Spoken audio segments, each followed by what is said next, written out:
Today is the day to get into some precision shooting with a 1911 pistol.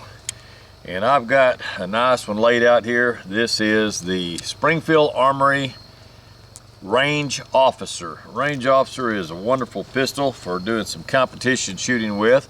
This is one that they have built for under $1,000. And I like this pistol a lot. It's a good solid forged frame, forged slide. Everything about it's heavy duty, got a match grade barrel. And so yesterday I decided I would get into the steps involved with doing some precision shooting, and started off at 7 yards, set me up a nice target, and I began to shoot for a group. These are my own hand loads. These are well proven through the years. What I'm using here is just some mixed brass. I'm using 4 grains of bullseye, and my bullet is a 230 grain bullet made by Berry. It's a coated bullet, just a hard cast lead bullet with a electric coated copper over it. Great bullet, great combination, really nice, sweet, my sweet pet load for target shooting. And my wife uses that as her carry round because she likes the low recoil. So we've got a bullet here that comes out of the tube right at 750 feet per second. It has very low recoil and really accurate round. Well, I have a friend that's a very good shooter, and I decided to let him man up on this and be the first one to put some lead down range. And this is a new gun to me. It was used, but it's a very good gun. It's in good shape, nothing wrong with it. It was like new in the box. And he shot it about 3 or 4 times, and then he was hitting a little bit to the right and a little bit high, so I started adjusting the sight for him. It's got a heavy screw on one side here and then a heavy screw here, so you can do right and left and you can do up and down. This is a LPA sight. So on about the 7th or 8th shot, as we're adjusting, he said, "Hey, look at my shirt here." I thought, uh-oh. I saw something black on his shirt. I thought maybe he had somehow ricocheted a bullet, made a bullet hole in himself, but that wasn't the case. It was this rear sight right here, this whole rear sight assembly. We'll lay the gun down here. The rear sight fell off, and that was not a good thing. This has a screw on it that you turn. This is very small stuff, but it has a screw that you can turn right here, and that adjusts your sight right and left, and it's supposed to have a nut and maybe a ball detent or some other parts, maybe a spring in there to hold all that together. So we'll lay this aside for now and talk about this rear sight assembly. So here I am now stuck with this very accurate gun, trying to do precision shooting, and this very accurate gun has no rear sight. We've got a nice fiber optic front sight. You can see that there. I'll put the barrel towards you so you can really see how nice that fiber optic sight looks right there. And I'm out late evening. It's still picking up a little bit of light. I can see it good enough.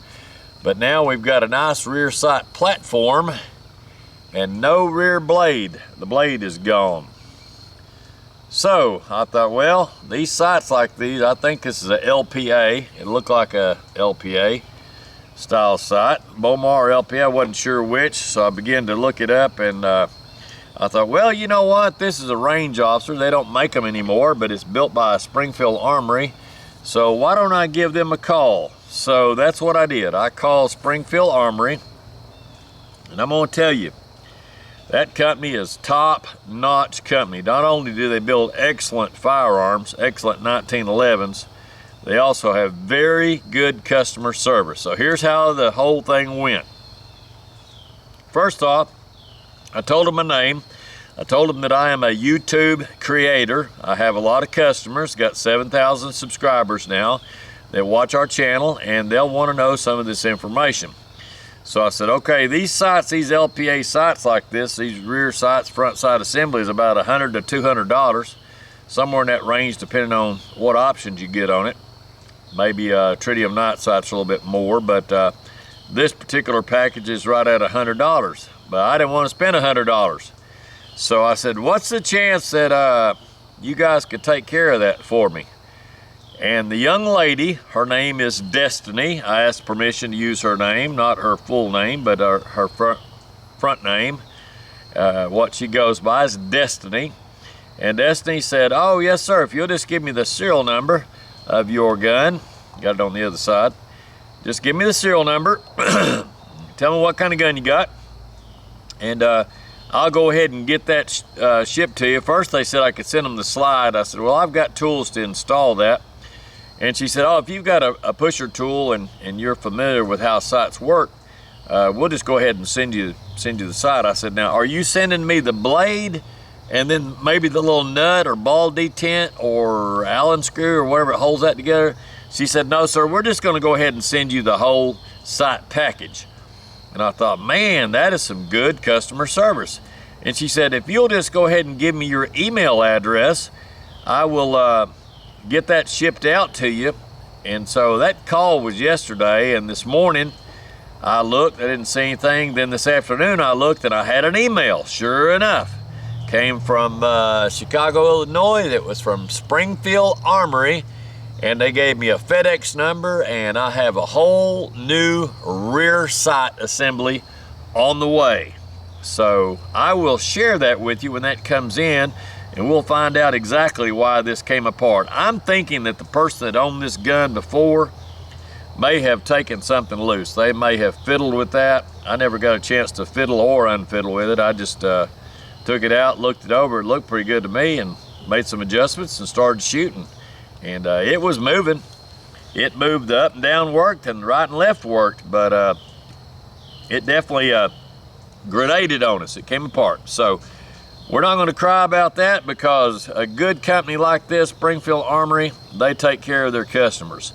I will attach the phone number so that you don't have to go searching. You can look it up on your website, but I will put that, if you'll look somewhere on the screen, it'll pop up here in a little while, the 1-800 number for their service department. And they've got it set up for if you are a dealer or this and that. You just have to click on, I think I clicked on number 2, and that got me to regular old customer services for people that buy guns. So let's go ahead and talk about what is involved if you really want to do some precision shooting. Maybe not competition, but maybe you just out on the farm, you just for your own personal fun, you're tired of seeing your gun group like a shotgun. We're going to talk about some of the things that you need to do.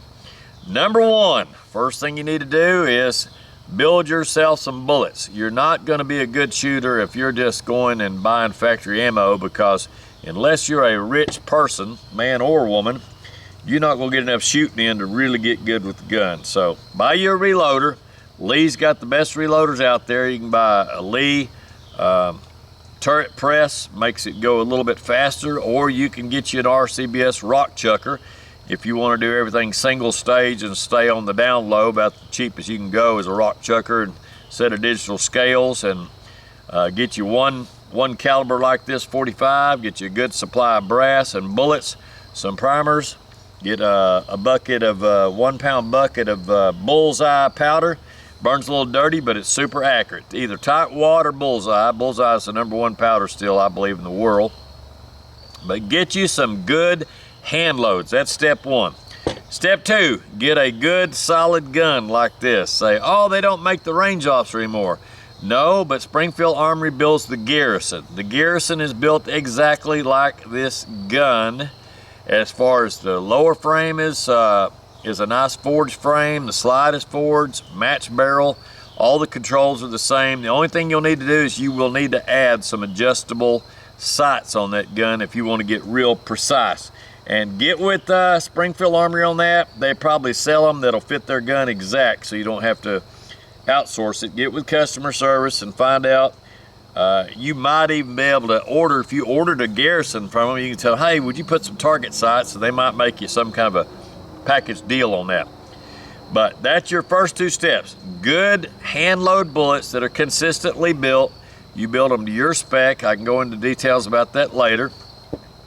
But very important, have the right length, have the right powder, right bullet, a good primer, and have it use that Lee factory crimper and crimp that down good and tight. So good hand load, a good solid gun, and then the last step, the next step is the good quality sights. Not this one because it fell apart, but something that has micro adjustments right and left, up and down. You'll get to see this one. We'll get them back up and running as soon as that sight comes in. It'll be in probably this week, and I'll get it put on. So you'll get to see me shoot this gun.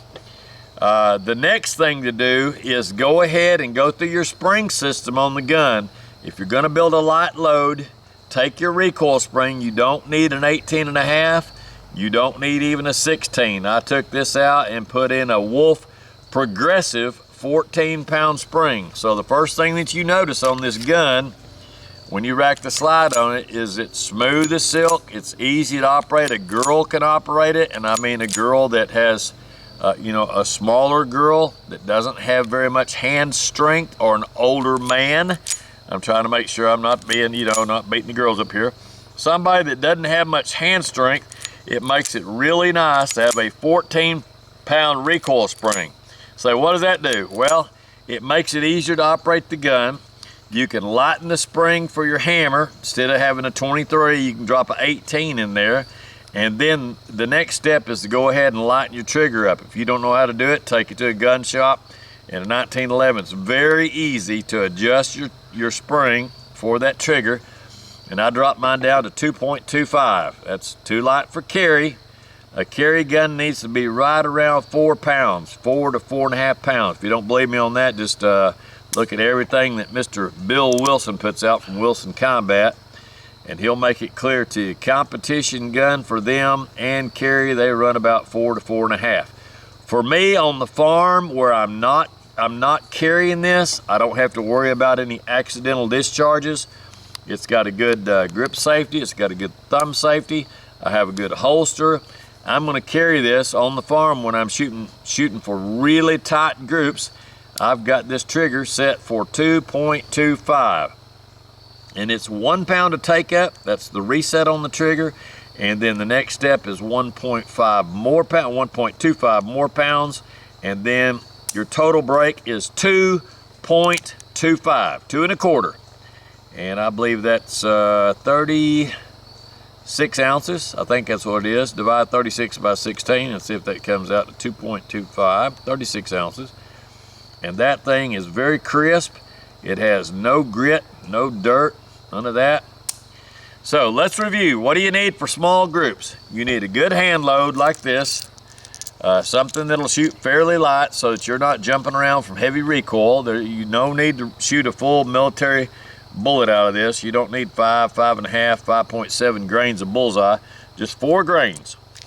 Come out of the tube at about 250 or 750 feet per second.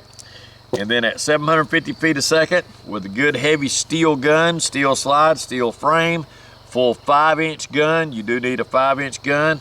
You got a good crisp trigger, low recoil. You'll get to where you can shoot that and you'll get boom. It'll be almost a straight back push. You'll have a little muzzle flip, but you got to learn to start getting your hand up there higher. The higher you can get your hand up in that beaver tail up tall, put your other hand up here close, get everything as close as you can to the center of the bore, your muzzle itself, and you get way up there, and that's going to give you less muzzle flip. You want to get close to the center of the bore, and that will keep your muzzle flip down. And after a while, you'll get to where you can operate only the trigger finger. You got to get it to where when you pull that trigger, you're not rotating your hand. You're not letting your wrist move. You don't have any sympathetic grip where these fingers here begin to roll, because that's what happens. People shoot a gun and they anticipate the recoil and they'll squeeze the last second and they'll start shooting low left. If you notice on a target that you make a fairly quick shot and you're shooting low left, that means you're anticipating the recoil. So one of the best things to do is start off at 7 yards. Get as close as you can stand to the target and start off with a paper plate and just get it where you can hit that paper plate every single time. And then draw a circle on there about the size of a coffee cup and get to where you can put that bullet inside that circle every single time. And then draw it down to about the size of a bottle cap and get to where you can dot that bottle cap. You may not be able to keep them inside there, but get it where you can at least cut a bottle cap somewhere within that circle or on the edge of the circle. and get where you can shoot all 7 rounds or 8 rounds and cut that bottle cap, and then start working your distance out. And then you can back up to 10 yards or 15 yards and start with the old paper plate again, and then down to a coffee cup size circle, and then down to a bottle cap. And you keep doing that until you get out 25. Next thing you know, you'll be a master shooter. So that's how you get your group small. Good light trigger, good light springs, hand loads, a good solid gun like this built by Springfield Armory, 5-inch, and a good sight system. The next thing you know, with lots of practice, you will be shooting those small groups. And if y'all stay tuned, come on back and just keep hitting that like button, that subscribe button, and you'll get to see the next upgrade on this. As soon as those sights come in, I'm going to shoot you some groups that looks like a shotgun did the work, and then I'm going to shoot you some medium-sized groups, and then I'm going to shoot you some clover leaves, and you'll get to see what the difference is and what I'm doing to go from mediocre shooting down to highly skilled groups. So we'll be back with you shortly. We'll see you on the next video, and click that like, subscribe, and don't forget that super thanks. We've got that now for those that want to help me out with my coffee fund. It's just a little $2 deal, and we'll send you some special thanks and mention you and talk nice things about you. We really appreciate you for watching. We'll see you on the next video. Over and out for now.